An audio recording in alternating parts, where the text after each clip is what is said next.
Bismillahirrahmanirrahim. Assalamualaikum warahmatullahi wabarakatuh. Alhamdulillahi rabbil alamin. Wassalatu wassalamu ala asyrafil anbiya'i wa imamil mursalin. Nabiyyina Muhammadin wa ala alihi wa ashabihi ajma'in. Wattabi'ina lahum bi ihsan ila yaumiddin, amma ba'd. Alhamdulillah, ikhwani fillah, rahimani Allah wa iyyakum. Kembali kita lanjutkan kajian kita masih dalam kitab Qaulul Mufid, masih dalam kitab Mirathun Nabi sallallahu alaihi wasallam fi thawabi al-amal as-salih, yang warisan Nabi sallallahu alaihi wasallam perihal pahala dari amal-amal saleh. Dan alhamdulillah juga kita telah memasuki bulan Sya'ban, yang artinya tidak sampai sebulan lagi kita akan sampai di bulan Ramadan. Dan oleh karena itu juga kita ingin mengingatkan beberapa hal perihal bulan Sya'ban, di mana dalam sebuah hadisnya Aisyah radhiyallahu, dalam sebuah hadisnya dari Ummul Mukminin Aisyah radhiyallahu anha, di mana beliau radhiyallahu anha berkata, "Ma ra'aitu Rasulullah sallallahu alaihi wasallam istakmala siyama syahrin illa Ramadan, wa ma ra'aituhu aktsara siyaman minhu fi Sya'ban."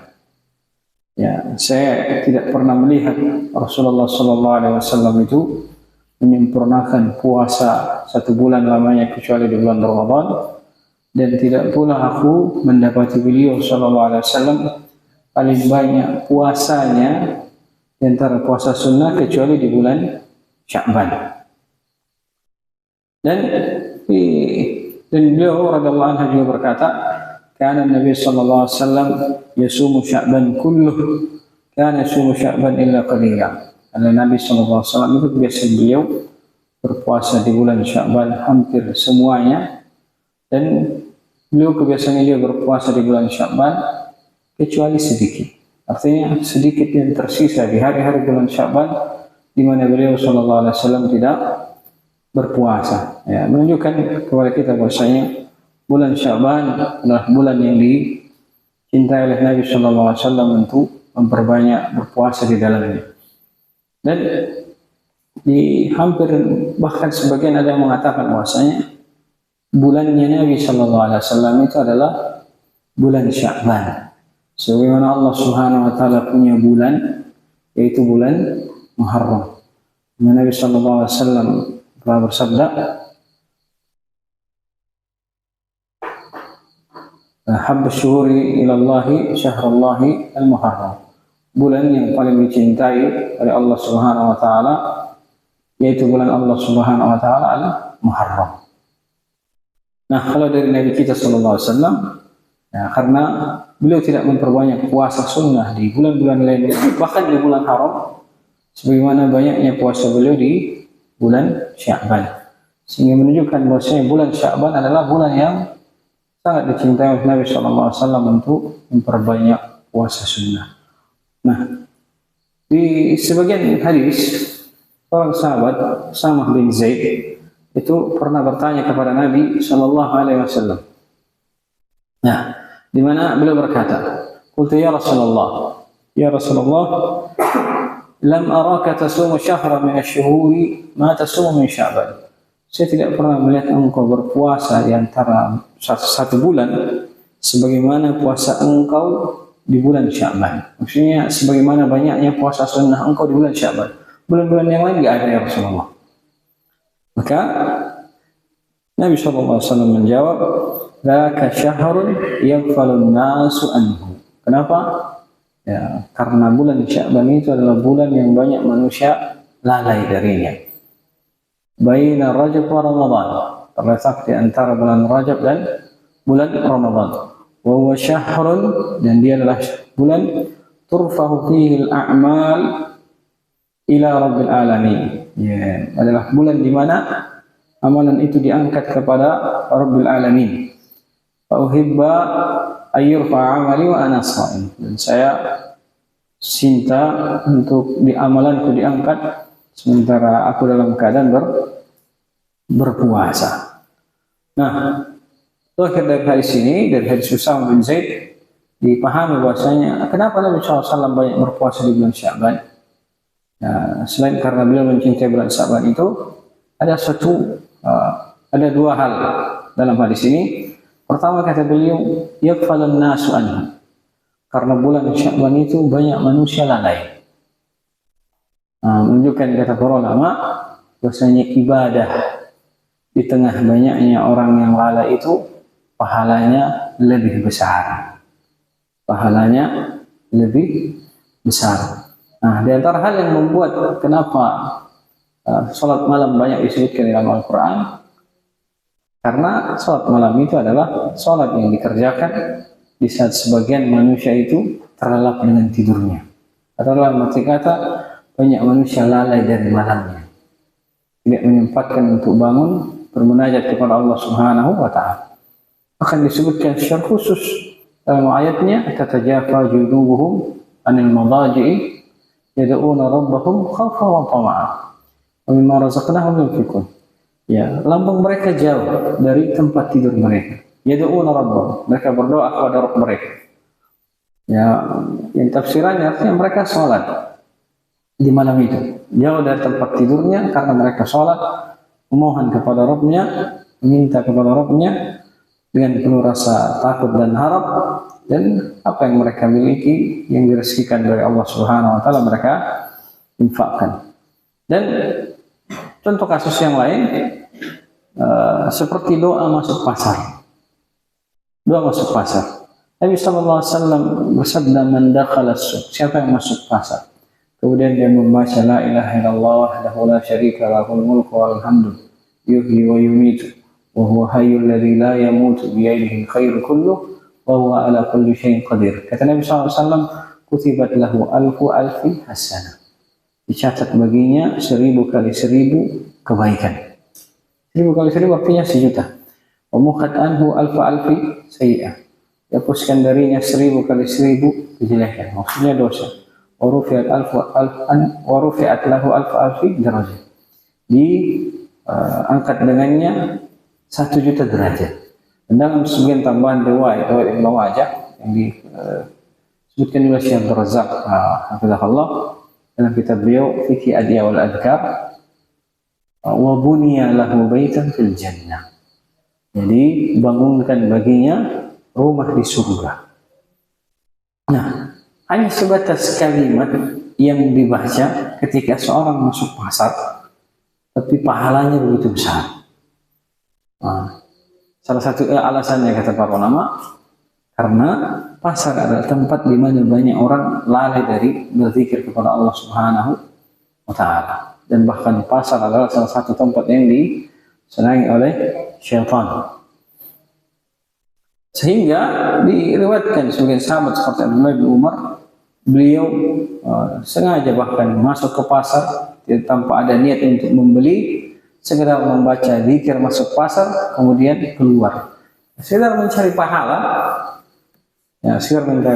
tanpa ada niat untuk bertransaksi jual beli. Tapi ini yang pertama, karena manusia itu banyak lalai. Tetapi secara khusus Nabi SAW pun memberikan isyarat. Kenapa manusia banyak lalai?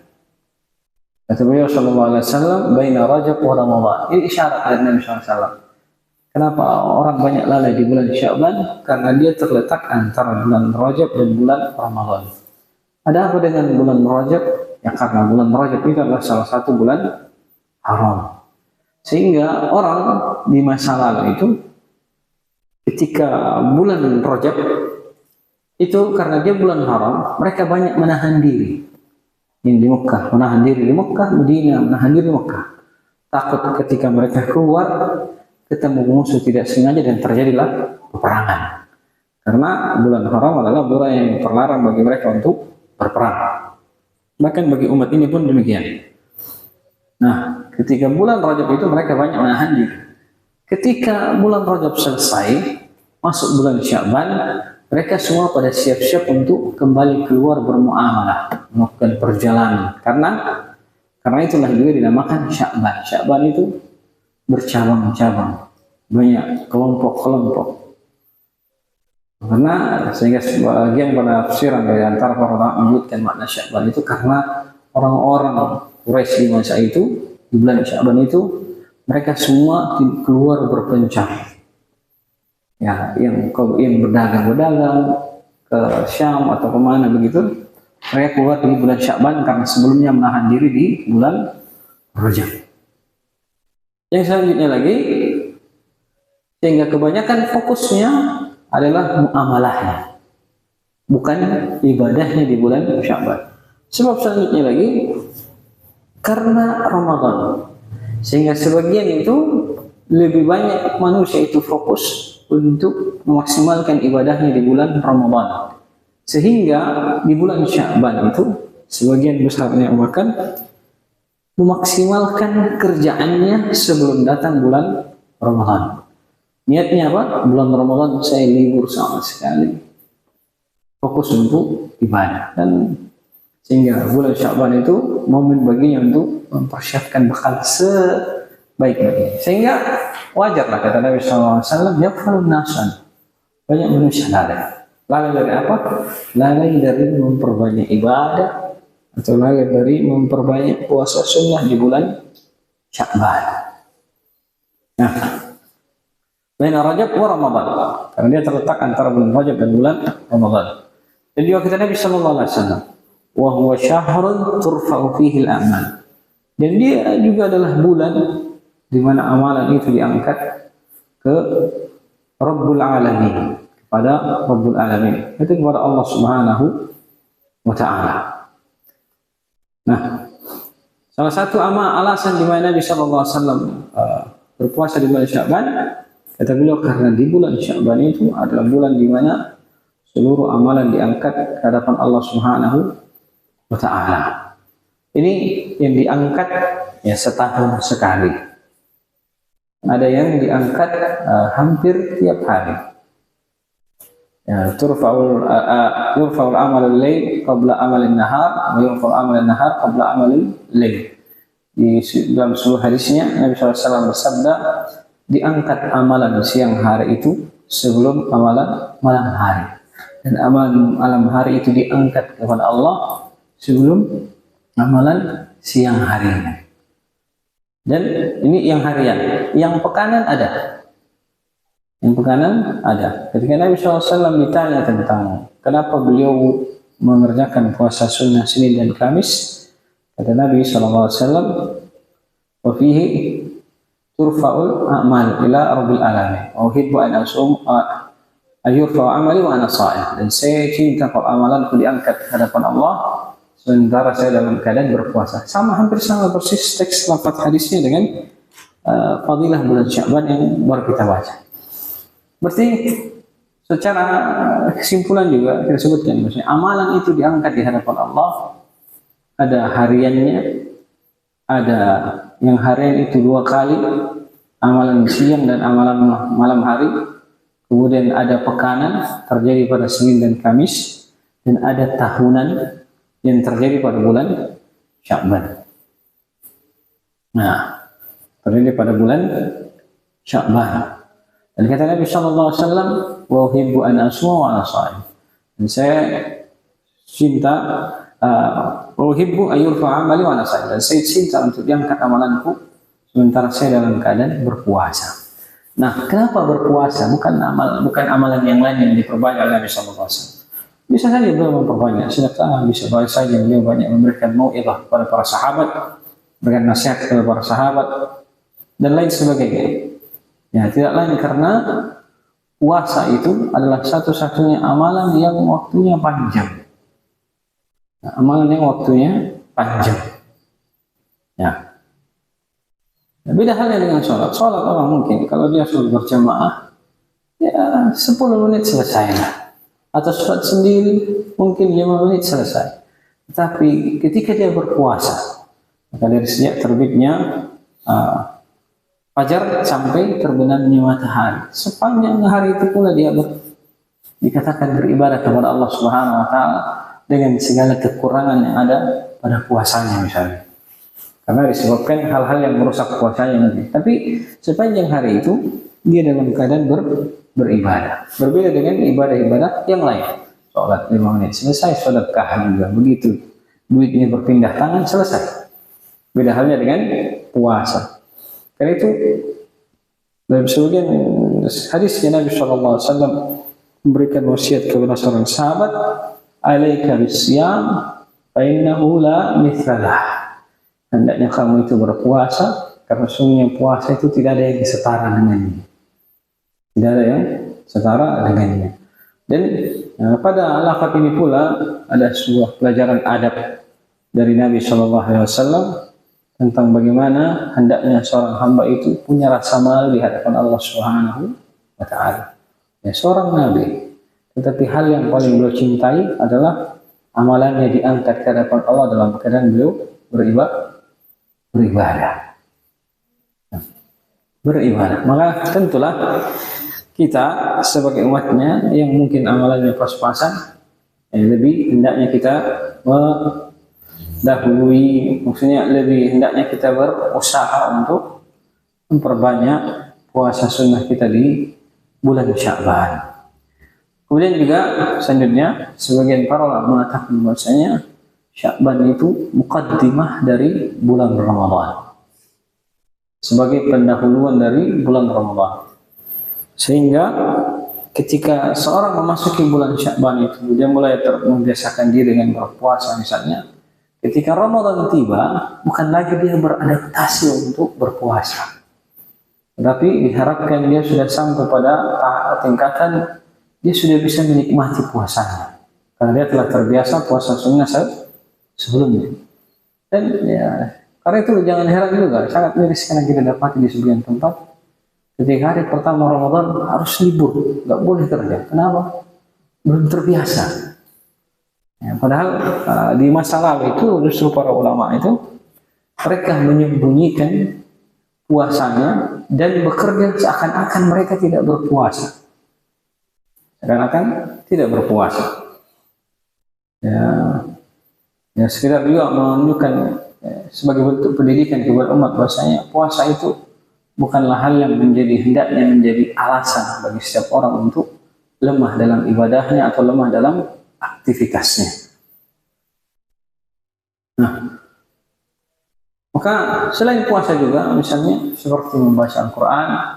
Nah, kalau seorang ingin memasuki bulan Ramadan, ya hendaknya dia melakukan pendahuluan. Artinya dia sudah mulai membaca Al-Quran di bulan Ramadan, di bulan Sya'ban sebelum datang bulannya Ramadan. Itu pembiasaan bagi dirinya. Karena itu bisa jadi sebagian orang ada mungkin bacaan Al-Qurannya udah lancar, tetapi giliran tiba bulan Ramadan sekali khatam aja nggak bisa. Berbagai macam alasan mungkin ada. Ya, dan bisa jadi salah satu hal yang menjadi sebab terbesarnya adalah karena tidak membiasakan diri untuk membaca Al-Quran sebelum datangnya bulan Ramadan. Dan orang-orang yang istilahnya telah membiasakan diri, insya Allah mereka lah orang yang akan meraih lebih banyak fadilah dan keutamaan selama bulan Ramadan. Karena ibadah itu, untuk bisa melazimi sebuah ibadah butuh pembiasaan. Dan sebelum pembiasaan itu butuh dipaksa, ada kalanya butuh dipaksa sebelum kita bisa terbiasa, kemudian untuk selanjutnya kita nikmati ibadah tersebut. Baik, ini ya sedikit apa yang kita ingatkan tentang bulan Sya'ban, karena alhamdulillah sudah masuk bulan Sya'ban. Ya, semoga Allah Subhanahu wa Ta'ala berikan kita kemampuan untuk memperbanyak ibadah di bulan ini, khususnya puasa sunnah atau ibadah-ibadah lainnya seperti membaca Al-Quran. Akan disebutkan sebagian para ulama pun mereka ketika masuk bulan Sya'ban mereka menutup kitab-kitabnya, dan sebagian lagi menutup tokonya dan mengkhususkan diri untuk membaca Al-Quran. Sebagiannya lagi ketika datang bulan Sya'ban mereka berkata, "Hada syahrul qurra." Ini adalah bulannya para pembaca Al-Quran. Nah, ya, semoga Allah Subhanahu wa Ta'ala memberikan kita kemampuan untuk mulai puasa-puasa sunnah kita sampai datangnya bulan Ramadan.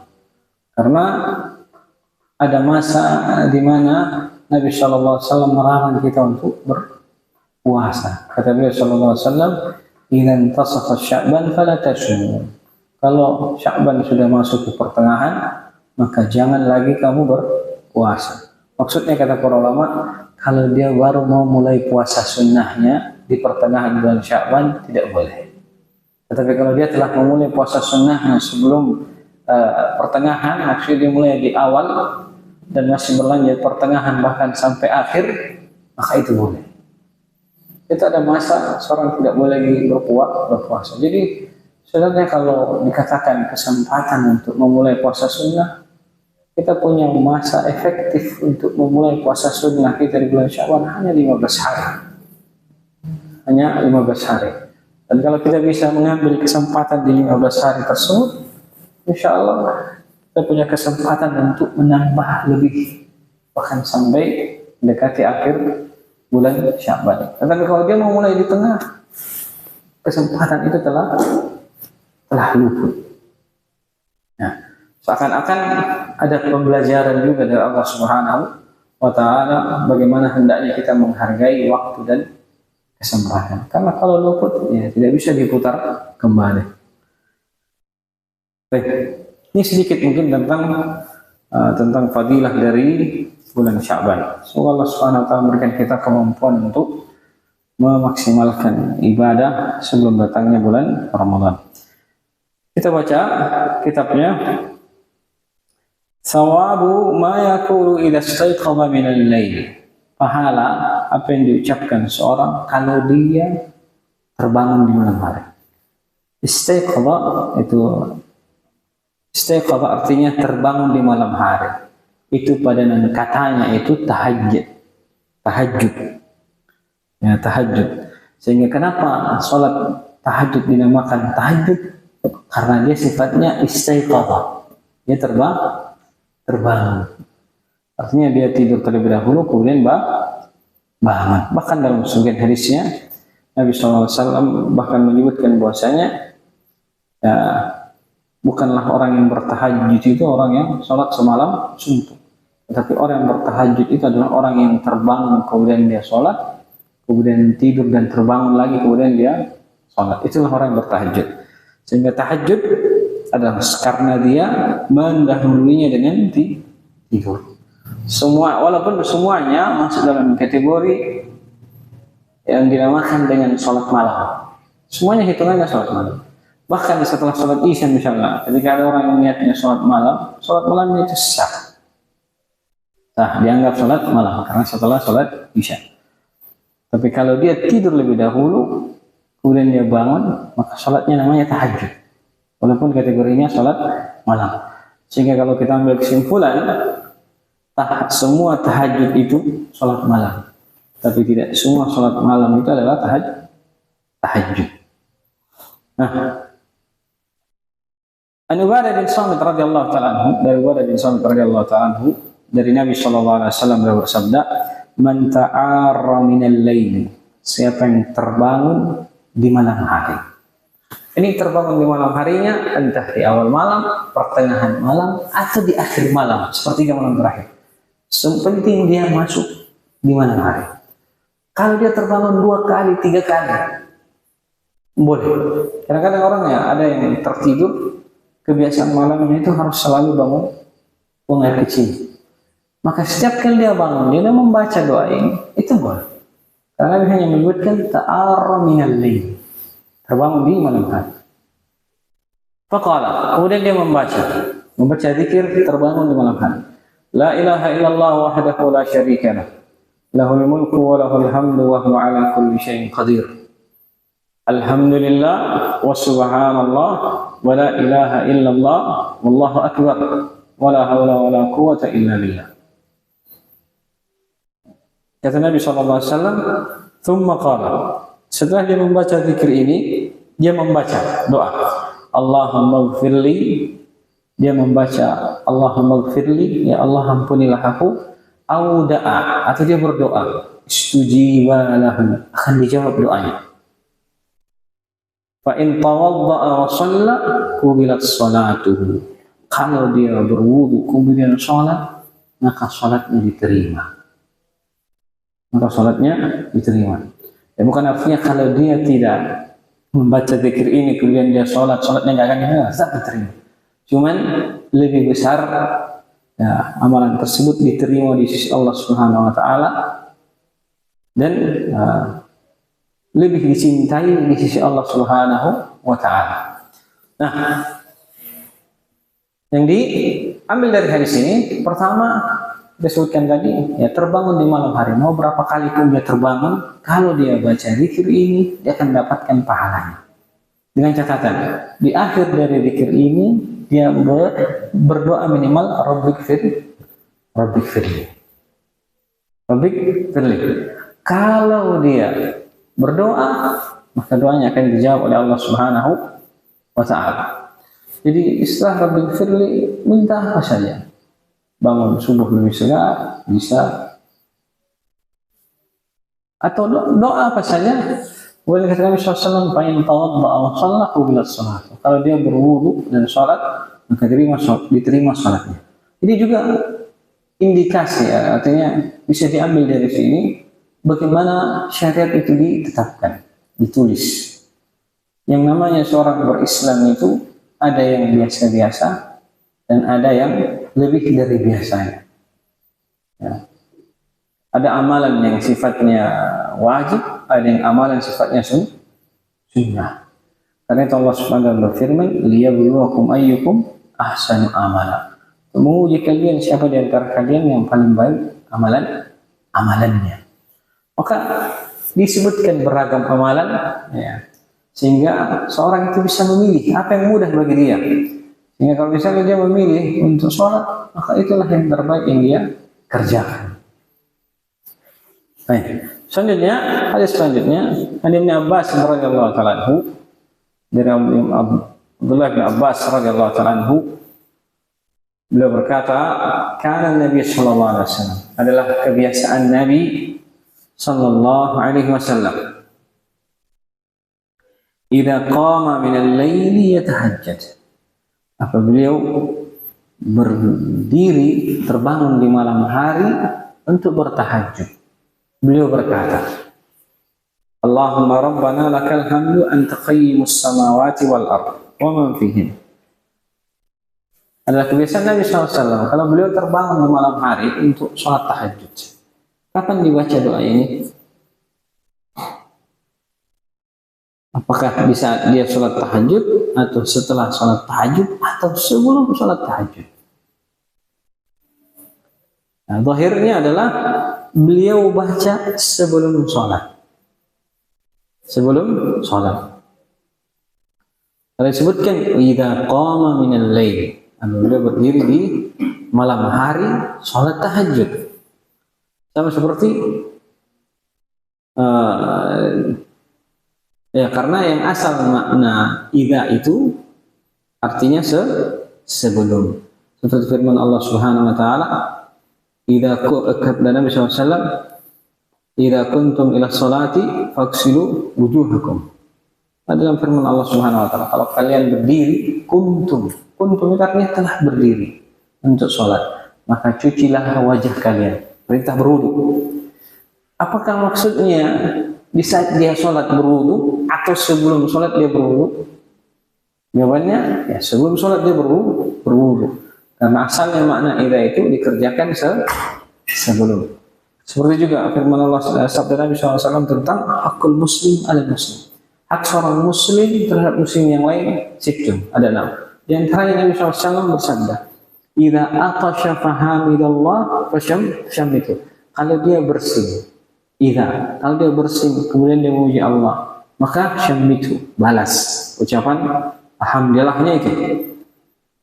Apakah ucapan hamdalah itu dibaca sebelum bersih atau setelah bersih? Jawabannya setelah bersih, karena nggak mungkin seorang itu dikatakan dia bersih kalau belum bersih. Baik, jadi kalimat idza qama minal lail, apabila beliau berdiri di malam hari, berarti menunjukkan doa ini dibaca sebelum beliau sholat. Sebelum beliau sholat. Gimana kalau dia baca pada saat sholat ataupun selesai sholat? Jawabannya boleh, karena ini adalah doa. Adalah doa. Nah, selanjutnya kata Nabi SAW, kata Ibnu Abbas radhiyallahu ta'ala, apa yang Nabi SAW baca? Beliau membaca, Allahumma laka Rabbana lakal hamd. Ya Allah, wahai Rabb kami, bagimulah puja dan puji. Anta qayyimus samawati wal ard. Engkaulah yang menegakkan langit dan bumi, wa ma fihin, dan apa yang ada di antara keduanya. Walakal hamdu anta nurus samawati wal ard wa ma fihin. Dan bagimulah pujian karena engkaulah cahaya langit dan bumi dan apa yang ada di antaranya. Ada di antaranya. Nah, ini dalil ya dari Nabi SAW bahwa menyebutkan nurus samawati wal ard itu adalah Allah Subhanahu wa Ta'ala. Bukan ini pahami oleh sebagian orang-orang sufi bahwa nur samawati wal ard itu adalah Nabi Shallallahu Alaihi Wasallam. Bahkan dalam sebagian salawatnya, Anta nurun fauqa nuri. Engkau adalah cahaya di atas segala cahaya. Enggak, nurun fauqa nuri itu cahaya di atas segala cahaya adalah Allah Subhanahu wa Ta'ala. Kalau nurun fauqa nuri, cahaya di atas cahaya. Masa kita mau katakan bahwa Nabi SAW itu cahaya yang melebihi cahayanya Allah Subhanahu wa Ta'ala. Sementara Nabi SAW sendiri mengatakan, Anta nurus samawati wal ardh wa man fihin. Engkau adalah cahaya langit dan bumi dan apa yang ada di antara keduanya. Siapa yang ada di antara keduanya? Semua makhluk itu. Sehingga nurun fauqa nuri itu adalah Allah Subhanahu wa Ta'ala dan bukan Nabi kita Muhammad sallallahu alaihi wasallam. Walakal hamdu anta mulkus sama anta malikus samawati wal ardh wa man fihin. Dan bagimulah pujian ya Allah, engkaulah pemilik langit dan bumi dan apa yang ada di antaranya. Walakal hamdu antal haq. Dan bagimu pujian ya Allah, karena sesungguhnya engkaulah yang maha benar. Wa wa'dukal haq, janjimu itu benar. Wa qawluka haq, ucapanmu adalah benar. Wa liqa'uka haq, perjumpaan denganmu adalah benar, pasti. Wal jannatu haq, surga adalah benar. Wan naru haq, neraka adalah benar. Wan nabiyuna haq, para nabi itu benar. Wa Muhammad sallallahu alaihi wasallam haq, itu juga benar. Was sa'atu haq, hari kiamat itu benar. Allahumma laka aslamtu, ya Allah kepadamu lah aku berserah diri. Wa bika amantu, dan kepadamu lah aku beriman. Wa alaika tawakkaltu, dan hanya kepadamu lah aku bertawakal. Wa ilaika anabtu, dan hanya kepadamu aku kembali. Wa bika khasamtu, dan hanya denganmu lah aku akan mukhasam, artinya melakukan debat di hari kemudian. Setiap orang akan berhadapan dengan Allah Subhanahu wa Ta'ala. Wa ilaika hakamtu, dan hanya kepadamu lah aku akan berhukum. Faghfirli ma qaddamtu wa ma akhartu, ya Allah maka ampunilah dosa-dosaku yang telah berlalu dan apa yang terakhir aku kerjakan. Wa ma asrartu wa ma a'lantu, dan apa yang aku rahasiakan dan apa yang aku terang-terangan mengerjakannya dari dosa tersebut. Wa ma anta a'lamu bihi minni, dan dari dosa yang engkau lebih tahu daripada aku. Dan di antara sifat manusia itu al-ghaflah, sehingga banyak lalai, sehingga kadang tidak sengaja berbuat sebuah kesalahan tanpa ia merasa dia telah berbuat salah. Antal muqaddimu wa antal muakhir, engkaulah yang di awal ya Allah, dan engkau pula lah yang di akhir.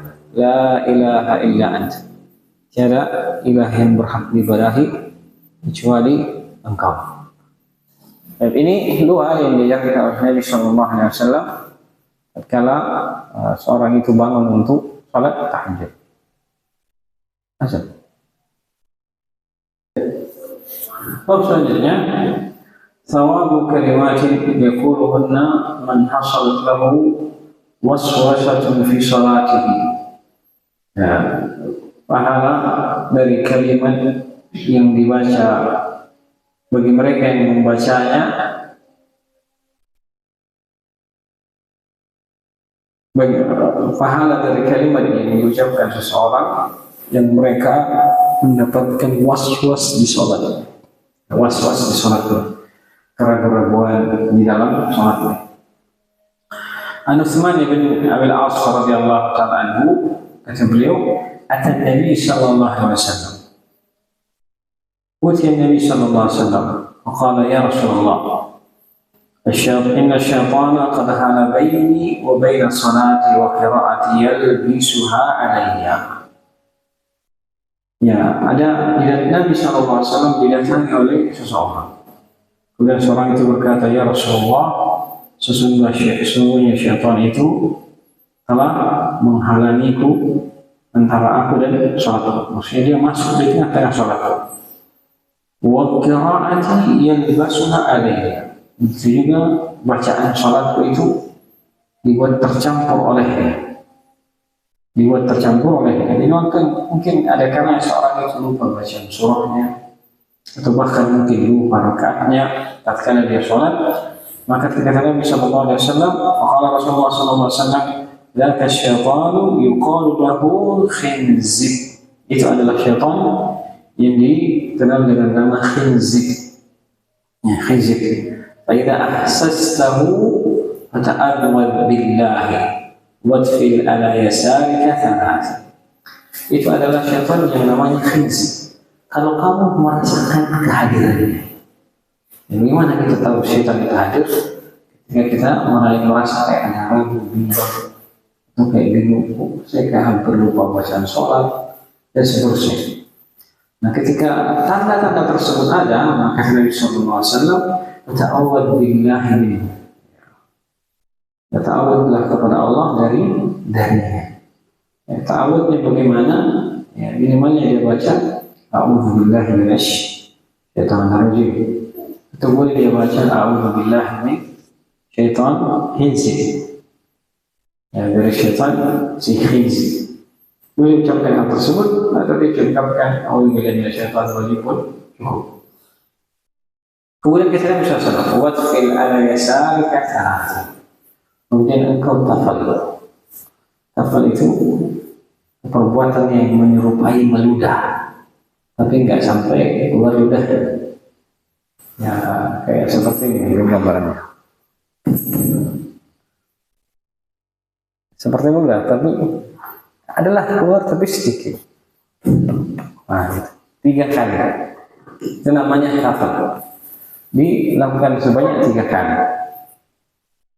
Kemudian kata sahabat tersebut, fa'altu, maka saya pun melakukan hal tersebut, fa'adhaballahu anni, maka Allah pun menghilangkan gangguanku di dalam salat. Ya, gangguan yang maksudnya yang disebabkan oleh si syaitan khinzib tersebut. Nah, ini salah satu wasilah cara yang bisa kita kerjakan sebelum salat untuk berlindung dari syaitan. Sehingga secara umum kalau kita sebutkan ta'awud yang berkenaan dengan sholat itu hanya ada 2 secara tekstual, secara nas.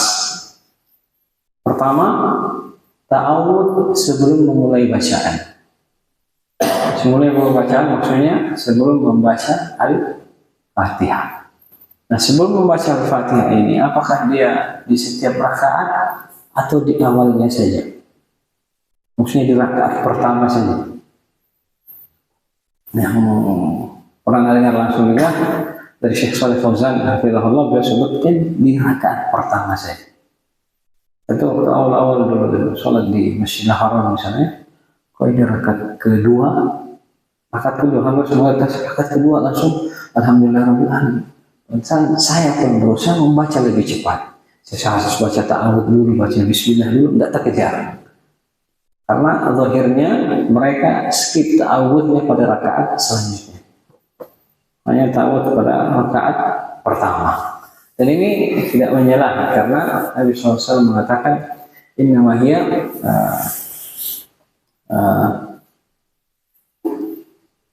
takbirun wa tasbih wa qiraatul Quran. Sungguhnya sholat itu adalah takbir, tasbih dan bacaan Al-Quran. Jadi dikatakan sholat itu bacaan Al-Quran, karena ada bacaan Al-Quran di dalam. Sehingga seorang kita yang mulai ta'awud di awal rakaat itu cukup. Kemudian ta'awud yang selanjutnya adalah ta'awud ketika dia mendapati gangguan yang mengganggu sholatnya dari bacaan-bacaan yang semisal. Kan mungkin juga ada orang sholat malam misalnya, tapi orangnya fobia, takut orang sujud misalnya, atau takut sendirian, termasuk nonton film horor misalnya, bangun sholat malam takut-takut. Nah, itu tidak mengapa dia baca. Sementara sholat tiba-tiba kayak ada melintas bayangan putih, tahu sebenarnya syaitan berkasih. Kadang-kadang ada yang biasa seperti itu, sehingga memilih tidur tidak akan dibuka selimut dan seterusnya. Coba dia baca A'udzubillahi minasyaitonir rajim. Jadi secara teks nas dalam syariat itu hanya ada dua tempat di mana kita membaca ta'awudz. Kemudian yang pertama ini, di rakaat pertama ini, itu pun tidak lain karena keumuman firman Allah Subhanahu wa taala, wa idza qara'tal qur'ana fasta'idz billahi minasyaitonir rajim. Kalau engkau membaca Al-Qur'an, maka berta'awudlah kepada Allah dari syaitanir rajim. Nah, salat pun bacaan Al-Qur'an, maka dia berta'awud. Nah, cuman yang menjadi masalah itu, ya, sebagian orang itu sebelum memulai sholat baca a'udzubillahi minasyaitonir rajim. Ya, secara nas teks nggak ada. Tetapi kalau misalnya dia mau mengamalkan karena pribadinya, ya untuk dia berlindung kepada Allah daripada syaitan, nggak ada masalah. Tapi jangan dianggap bahwasanya itu adalah sunnah atau ada fadilah tertentu. Ya, di dalamnya atau bahkan mendakwahkan kepada orang-orang ini adalah bagian dari sunnah, itu tidak ada. Allah Ta'ala bisa.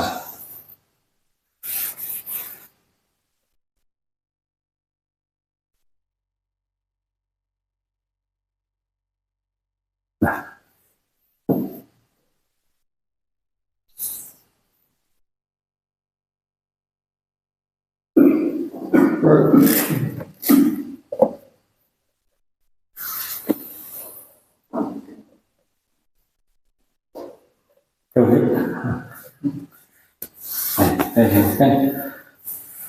Wah, yang tadi beludah ke kiri itu saya hafal kan beludah. Nggak tahu apa bahasa Indonesianya, tapi kalau diterjemahkan beludah itu nggak pas. Ntar orang kita terjemahkan beludah, ada yang praktekkan kacau. ya, indikasinya harus setan. Bahkan kita entah itu gangguan setan atau entah kita yang lalai aja saat itu nggak khusyuk. Kalau setiap kali sholat kita lalai, apakah itu gangguan setan? Dan itu kan harus dipastikan. Ya, ini kan judul bab yang disebutkan tadi, ketika ada yang namanya was-was. Jadi ketika ada keraguan dalam sholat misalnya, itulah indikasi yang kita jadikan tolak ukur bahwasanya ini ada gangguan syaitan. Itu yang paling bisa kita jadikan tolak ukur. Karena manusia yang namanya sifatnya kadang lalai, kadang banyak pikiran juga. Dan banyak pikiran juga sebenarnya bagian dari kerjaan syaitan. Kata Nabi SAW, "Idza adzana al-mu'azzinu adbara asy-syaitan wa lahu durat." Kalau muazzin sudah azan itu, syaitannya itu kabur, menjauh, dan dia punya kentut. Ini yang pertama kali baca hadis ini kita bingung, apa korelasinya syaitan dengan kentutnya ketika mendengar azan? Kata para ulama, itu kentutnya sangat besar yang menghalangi dia dari mendengar azan. Kenapa kentutnya besar dan dia tidak mendengar azan? Karena di antara fadilah muazzin itu yashhad. Artinya semua yang mendengar suara azannya itu akan mempersaksikan dia di hari kemudian. Di antara fadilahnya muazzin. Sehingga syaitan itu tidak mau bersaksi untuk dia di hari kemudian. Jadi ketika muazzin itu azan, dia kabur dengan kentutnya yang keras. Sehingga dia tidak mendengar azan tersebut. Nah, kalau sudah selesai, dia kembali lagi ke Nabi SAW. Kemudian tatkala dia qomat, dia pergi. Begitu qomat selesai, balik lagi dia. Kemudian dia terus mendekati seseorang. Yaqulu uzkur kada, uzkur kada, uzkur kada. Ingat ini, ingat ini, ingat itu. Jadi ketika mungkin kita teringat sesuatu banyak pikiran dengan sholat, bisa jadi itu juga bagian dari gangguan syaitan. Dan sampai kata Nabi SAW, hatta yadhilla ar-rajulu la yadri kam sholat. Sampai seorang itu tersesat, tidak tahu, bingung, sudah berapa rakaat dia sholat. Ini juga bisa jadi indikasi bahwa itu adalah gangguan dari syaitan. Nah, ketika itu boleh dia ta'awud sebagaimana yang diajarkan oleh Nabi Sallallahu Alaihi Wasallam. A'udzubillahi minasyaitonir rajim, minimalnya. Jadi banyak pikiran bisa jadi indikasi juga. Ya, tidak khusyuknya seorang juga bisa jadi indikasi.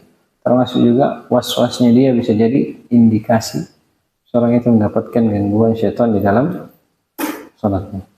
Dan kalau konteksnya Nabi Sallallahu Alaihi Wasallam itu akan selalu ada gangguan. Karena Nabi menyebutkan syaitan itu punya kentut. Ini konteksnya amalannya syaitan itu seperti ini kan. Jadi dia akan datang di sholatnya seseorang dan selalu mengingatkan dia, ingat ini, ingat itu, ingat ini, ingat itu. Sampai seorang itu lupa. Kalau dia tidak lupa, alhamdulillah, bukan berarti dia tidak ada. Karena bisa saja dia ada, tapi godaannya itu gagal. Mungkin karena seorang itu bisa khusyuk dalam sholatnya. Nggak ada gangguan yang dia dapat. Kata para ulama juga menyebutkan tentang ya, adab-adab sebelum seorang itu sholat, dari berangkat lebih awal dan seterusnya, yang dengannya diharapkan dia bisa lebih khusyuk dan terhindar dari gangguan syaitan. Ya Allah a'lam. Posisi melompat itu kan di setiap sholat. Ketika dia merasakan ada gangguan itu. Di sujud juga. Ya. Oh, apakah dia di sujud atau dia berdiri? Bagusnya dalam posisi tegak. Entah dia antara duduk tasyahud, dia duduk di antara dua ruku tasyahud. Ya, posisinya ketika dia tegak. Bukan ketika dia sujud. Kalau dia sujud berarti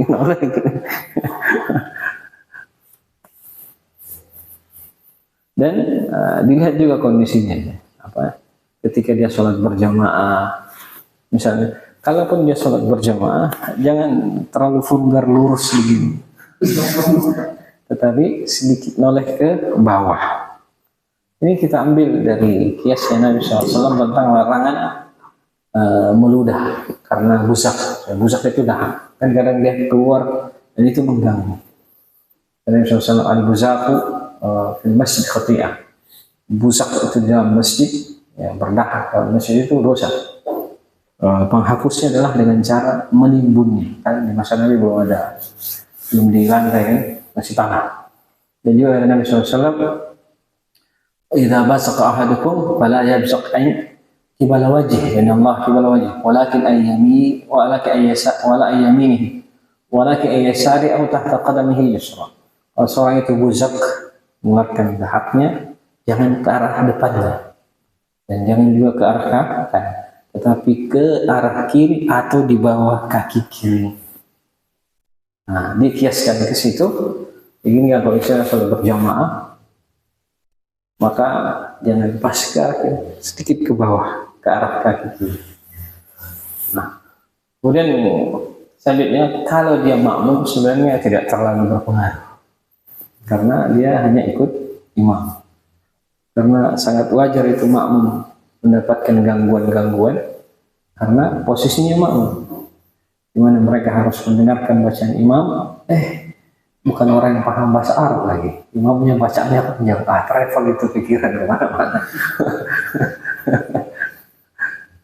Jadi sangat wajar mungkin dapat gangguan. Ya, kalau dia mau baca itu boleh, tapi dia perhatikan kondisi di samping. Ya, seperti yang kita jelaskan tadi. Wallahu a'lam. Jadi kalau pertanyaannya tadi ya, dalam posisi berdiri, tidak dalam kondisi ruku ataupun sujud. Boleh di antara dua, sujud atau ketika dia tahiyat. Wallahu a'lam.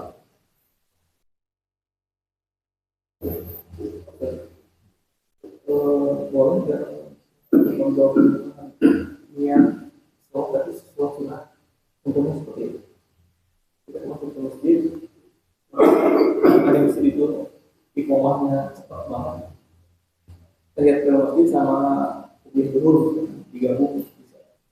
Boleh. Boleh, karena boleh ya, menggabung dua niat dengan satu jenis ibadah. Yang disebutkan oleh para ulama, syaratnya salah satunya maksudan li ghairihi dan yang lain maksudan li dzatihi. Maksudnya maksudan li ghairihi bukan karena sholatnya sebenarnya.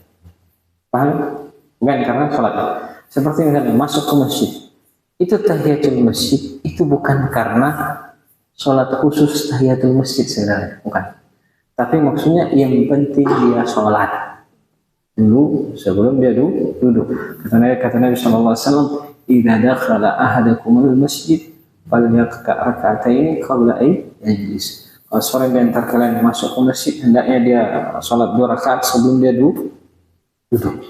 Dan Nabi SAW tidak sebutkan ini sholat apa. Karena itu kata para ulama, namanya tahiyatul masjid itu maksudan li ghairihi.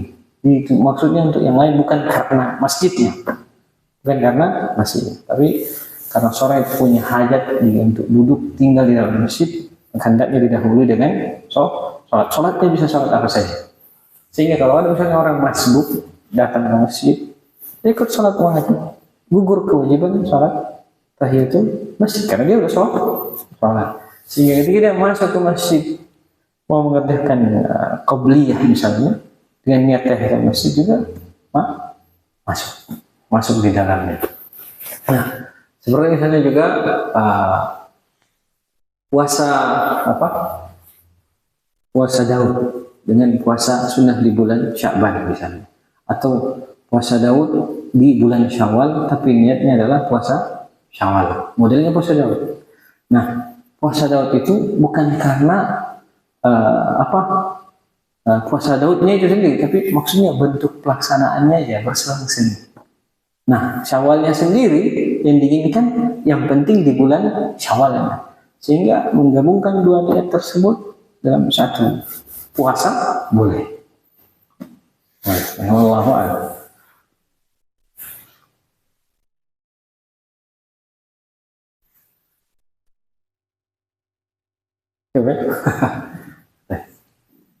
Subhanallah, alhamdulillah, atas wa alhamdulillah rabbil alamin, wassalamu alaikum warahmatullahi wabarakatuh.